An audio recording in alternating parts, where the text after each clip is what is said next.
Hello friends, I'm Christopher. Today is Sunday the 4th of August 2024. Welcome back to my gardens. Today is a very sentimental and meaningful day. You see behind me the peach tree is loaded down. Today is harvest day. This marks the first proper big harvest of any of my fruit trees. We're getting to a point where the orchard is maturing. Let's take a look. I mean, just back up. Look at how heavily laden it is and how wonderfully sized my peaches are. Oh, they're just the perfect softness when you push them down. This is going to be great. Most of them are ready to be picked, that is. And this kind of peach is so good for, well, if they're big enough, you just eat them straight. And if they're smaller, I think they're so good for canning. They're great for pies. And we've got the volume now where I can let the squirrels and animals do what they need to and waste a few on the ground. And that's what's left so many on the branches, because there's just an abundance. They can't get to them all and destroy them. And oddly enough, wasps haven't really been a problem, at least not yet. Maybe it's the time of year. Either way, I'm considering myself lucky. These bushels are a family heirloom. These were my grandfather's bushels. He had apple and pear trees. And Grandpa died 3.5 years ago, and he knew that I had planted an orchard, right? He'd seen some pictures, but they were too juvenile to produce anything. And I know that he would be very proud and excited to see this kind of harvest.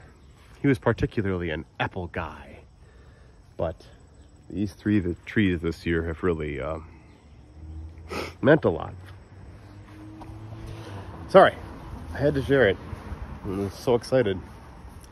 Anyways, that's for later. Let's look at the vegetable garden while we're here. This is why my wasps and bees haven't been bothering me. They're busy pollinating still, which is great.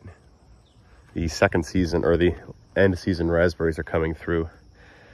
So, spoiler alert, I didn't start any of the strawberry stuff I said I was going to last time. But the pumpkins I transplanted survived, which is great. Now this will be on a slight delay from that one over here. This is the one that looked dead last time, but totally was not.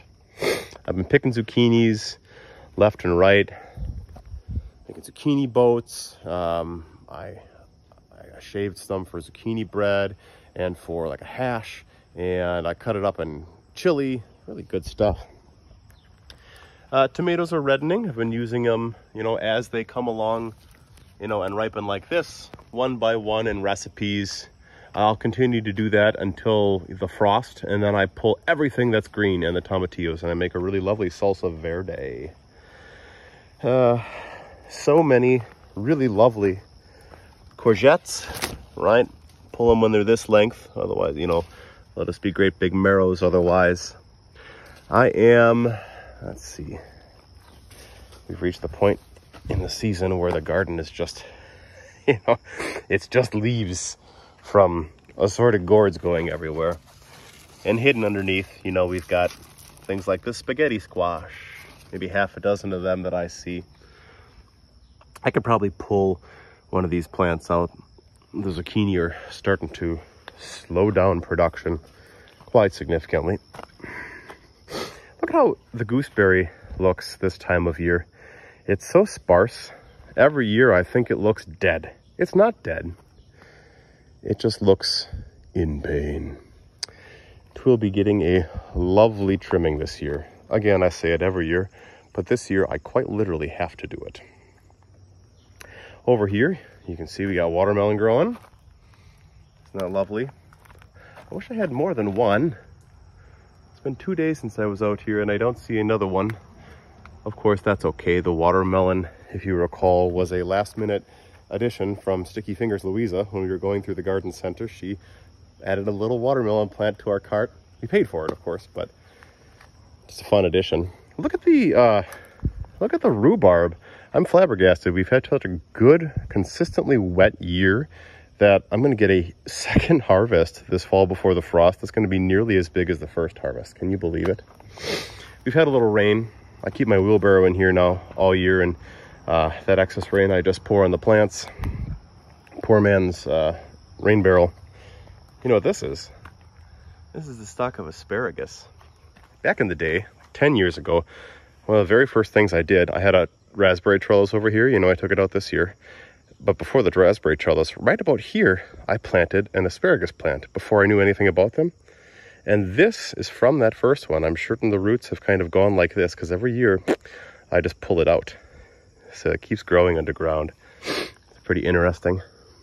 I do have a harvest of beans to do. All right, take a look at these just lovely beans. I'm glad I left them go. Because again, once I pick my beans, I can take out this bed and I can transplant the strawberries, which look worse than they actually are, into that space. And then I can clean out this absolute mess. I mean, these are weeds. Gotta get them before the seeds go everywhere. Damn morning glories, which are beautiful, but they're weeds. At least I've been using the mint. And the cat mint is providing food for my pollinators. So maybe again, it's another reason why they aren't caring so much about my fruit trees.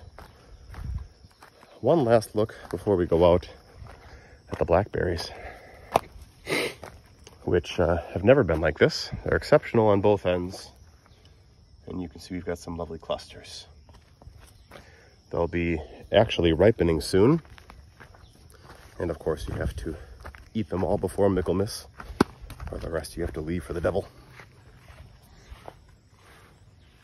Pears, pears, pears. Away from the fruit trees. Okay, just lovely colors. Same things as last time. The yarrow, the butterfly weed. Butterfly bush is really tall. Pretty flabbergasted by that. The autumn joy clematis here should be getting flowers soon. I'm not seeing any buds on the tips, but I know that that is pending. Those coneflowers have lasted a long time. The daisies did too. That phlox lasted a long time. The coleus lasts forever this time of year. I'm convinced that I had more blanket flower at the beginning of the year, but as I was weeding, I just weeded like a madman and I thought it was weeds. So hopefully I'll be smarter next spring, leave it, and it should fill up this area. Lovely boxes. The front is pretty much the same as last week as well. Our pots on our window boxes are just great. Consistently watered. Hi, you are currently being recorded as well. The volunteer coneflowers. Everything's the same as last time. A flyover of the phlox. I do love how this lamb's ear just filled in. And this is the same too. But it's worth looking at. Actually, I shouldn't say it's exactly the same. Look at this butterfly bush. This is a different variety. And these blossomed. They really are pretty spectacular in size and color. And they're fragrant. If only that could be 4 feet tall, you know, as big as these daisies. I'd open up the window and smell it all the time. So, there you have it. Not so much as far as flowers and vegetables that are different this week, but I think last year I stopped putting out gardening videos in July or something like that, really early. So I wanted to make sure I kept at it and share those exciting stories about my fruit trees. Oh, I guess on a closing note, let's make a comparison. So the contender fruit tree, which we're picking here where we started, is 4 years older than the Reliance, one of the two. And you can see the difference, right? This is putting out a crop, but they're teeny tiny. And this doesn't get as much sun. That could be a comparison too. But look at just how slender the stalk is compared to this in its maturity, right? Oh, what a difference a couple years makes. There's a spider web on the lens. Anyways, thank you so much for watching. Thanks for dealing with my emotions. I think that adds to the importance of gardening, right? It's not just about the food, it's about the experience and the movement and the feeling of connection to the earth and our ancestors and all these important things. You got anything like this in your garden that makes you choke up? Or are you picking peaches in Wisconsin too? Let me know. Hope you have a wonderful day. Thanks for watching, guys. Take care.